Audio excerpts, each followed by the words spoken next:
அனைவருக்கும் வணக்கம். இப்போ பார்த்தோம்னா குற்ற உணர்வுலேருந்து நம்ம கோபம் வரணும் பல விஷயங்களை பார்த்தோம். அதனுடைய தொடர்ச்சியாக பார்த்தீங்கன்னா ஆச்சரியம், அதாவது வியப்பு.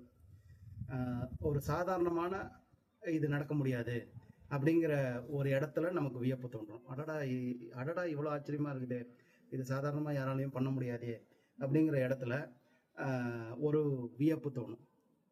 அதே மாதிரி அதிர்ச்சி. அதிர்ச்சி பார்த்தீங்கன்னா, அடடா சாதாரணமாக இவ்வளவு இந்த அளவுக்கு கீழ்மையாக ஒரு விஷயம் நடக்காதே அப்படின்னு நினைக்கும் போது அந்த இடத்துல நமக்கு அதிர்ச்சி தோணும். ஸோ அப்போ சாதாரணமாக நடக்க முடியாத ஒரு விஷயத்தினுடைய பாசிட்டிவான வெளிப்பாடு ஆச்சரியமாகவும், ஒரு நெகட்டிவான வெளிப்பாடு அல்லது ஒரு சோகமான வெளிப்பாடு வந்து அதிர்ச்சியாகவும் இருக்குது. இதுதான் நம்ம மனம் வந்து நமக்கு கொடுக்கக்கூடிய அந்த ஆச்சரிய உணர்வு நமக்கு கொடுக்கக்கூடிய செய்தி. இதில் பாசிட்டிவாக இருக்கிறத வந்து நம்மளால் செய்ய முடியுமா அப்படிங்கிறத பார்த்து நம்ம செய்ய ட்ரை பண்ணலாம். நெகட்டிவாக இருக்கிற விஷயம் நம்ம செய்யக்கூடாத விஷயமா இருக்கலாம், அதனால் அதை செய்யாமல் இருக்கலாம் அப்படிங்கிறது தான் விஷயம். ஸோ நம்ம இந்த இந்த ஆச்சரியம் மற்றும் அதிர்ச்சி இந்த ரெண்டு உணர்வும் நமக்கு இந்த இந்த வகையான செய்தியை தருது. அது நமக்கும் உதவி பண்ணுறதுக்கு தான் வந்திருக்கு அப்படிங்கிறத விஷயம். நன்றி.